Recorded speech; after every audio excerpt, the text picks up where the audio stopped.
Elections అయిపోయినాయి, కానీ రాష్ట్రం అంతా ఒక సంఘటన గురించి చర్చించుకుంటున్నారు.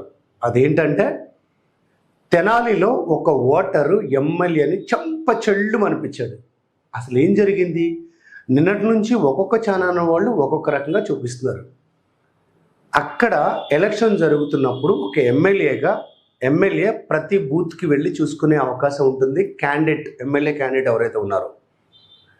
కానీ అక్కడ ఎమ్మెల్యే ఎవరైతే ఈ శివకుమార్ ఉన్నారో ఫ్యామిలీతో వెళ్ళి అక్కడ ఓటేయటానికి వెళ్ళినప్పుడు లైన్లో నుంచోకుండా డైరెక్ట్గా వెళ్ళి ఓటేసినందుకు, అలా ఓటేస్తున్నప్పుడు ఒక ఓటర్ అక్కడున్న వ్యక్తి, మీరెవరైతే ఏంటి అందరికీ పనులుండవా, నేను వచ్చి 2.5 గంటలు అవుతుంది, ఇంకా నాకు ఓటేసే అవకాశం లేదు, మీరు అలా వచ్చి లైన్ తప్పు ఎలా వెళ్తారు అంటూ కొంచెం గట్టిగానే మందలిచ్చినట్టుగా సమాచారం.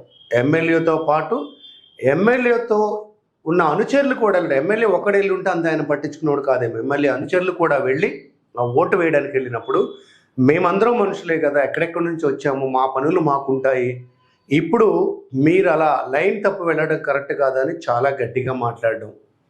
ఆ తర్వాత కోపం వచ్చిన ఈ శివకుమార్ గారు అనే ఈ ఎమ్మెల్యే క్యాండిడేట్ వచ్చి స్టాప్ మనంగా కొట్టడం.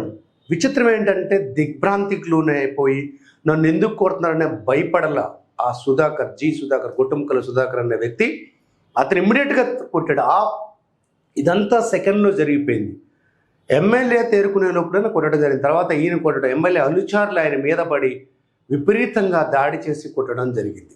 సో ఈ మొత్తం ఎపిసోడ్ రికార్డ్ అయింది. ఇక్కడ నేను కొట్టలేదు అంటాకి ఇద్దరు ఒప్పుకున్నా నేను కొట్టానని. ఇతనేమంటాడంటే, ఎమ్మెల్యే వెర్షన్ ఏంటి, నేను చాలా చోట్ల తిరగాలి కదా, ఇక్కడ ఒక చోట లైన్లో ఉండలేను కదా, ఒక ఎమ్మెల్యే కంటెంట్ టెస్ట్గా నాకు అవకాశం ఉంది. సో బట్ ఆయన అవకాశం ఉన్న అధికారంలో ఒక మనిషిని కొట్టే అధికారం ఎవరికీ లేదు. ఒక్కటైతే ఆంధ్రప్రదేశ్ చరిత్రలో నిలిచిపోతుంది, ఈ శివకుమార్ ఎవరైతే ఉన్నారో ఎమ్మెల్యే క్యాండిడేట్, ఒక ఓటరు బూత్లో అందరి ముందు లాగి చొంప మీద కొట్టడం కాసేపు, ఎందుకంటే ఎమ్మెల్యే కొట్టిన తర్వాత కొట్టాడు, ముందు కొట్టలేదు కాబట్టి. ఇది ఓటర్ చైతన్య నిదర్శనం. తప్పో ఒప్పో నేను ఏది చేసినా చెల్లుతుందనే వాళ్ళకి పార్టీలకు అతీతంగా, ఇక్కడ ఎవరో పార్టీల మాట ఎత్తకండి.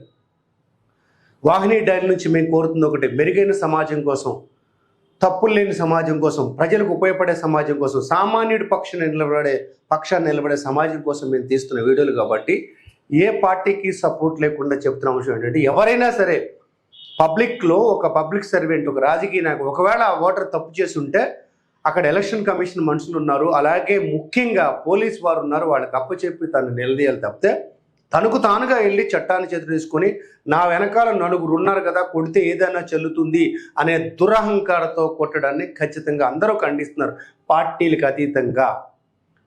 సో ఇప్పుడు ఆ తర్వాత అతను అక్కడి నుంచి పోలీస్ స్టేషన్ తీసుకెళ్ళి, పోలీసులు ఏమని చెప్తున్నారు, అతను బాగా కొట్టేస్తున్నారు, మళ్ళీ తీసుకెళ్ళి లోపల కొట్టారు, ఇతను ఏం చెప్పట్లేదు. కానీ జరుగుతుంది ఏంటంటే, మేము అతన్ని ప్రొటెక్ట్ చేయడానికి అక్కడే ఉంటే ఎమ్మెల్యే మనుషులు కొట్టి చంపేస్తారని ఉద్దేశంతో తీసుకెళ్ళేమన్నారు. అతను బయటకు వచ్చాడు. ఇప్పుడు అతను చెప్తుంది ఏంటంటే, ఇంత వైరల్ అయింది కాబట్టి నన్ను చంపుతారేమో, నాకు రక్షణ కల్పించండి అని ఈ కొట్టిన సుధాకర్ అనే ఓటర్ అడుగుతున్నాడు. అందులో ఎటువంటి తప్పు లేదు. ఒకటైతే నిజం, ఇది ప్రజాస్వామ్యం. ఇవాళ పదవులు ఉంటాయి, లేకపోతాయి. ఎవరికి ఏ పదవి వచ్చినా ఒక సామాన్యుడు వేసే ఓటే. లావుగున్నోడికి పెద్ద ఓటు, సన్నగా ఉన్నోడికి చిన్న ఓటు, డబ్బులు ఉన్నోడికి పెద్ద, అట్లేం కాదు. అడుక్కునే వాడికి, బిజినెస్ మ్యాన్కి, ఆడవాళ్ళకి, మగవాళ్ళకి, అందరికీ, డబ్బులున్న వాడికి, లేనివాడికి అందరికీ ఒకే ఓటు. ఓటు హక్కు కరెక్ట్గా వాడదాం. రాజకీయ నాయకులు ప్రజా సేవకులుగా ఉండాలి. ప్రజలను పాలించే క్రమంలో ప్రజలకు సేవ చేయాలి తప్పితే రౌడీల్లా, గూండాల్లా తయారయ్యి ప్రజలకి ఇష్టం లేని పనులు, ముఖ్యంగా చట్ట వ్యతిరేక పనులు చేయడాన్ని ఎట్టి పరిస్థితుల్లో ఎవరు సమర్థించకూడదు. పార్టీలకు అతీతంగా ప్రతి ఒక్కళ్ళు మనం దీన్ని ఖండించాలి. ఇప్పుడు అతనికి ఒక పార్టీని అంటగట్టో, నిజంగా అతను వేరే పార్టీ వ్యక్తి అయి ఉన్నా కానీ అది మాత్రం కరెక్ట్ కాదు. దీనిపై మీ అభిప్రాయం తెలియచేయండి.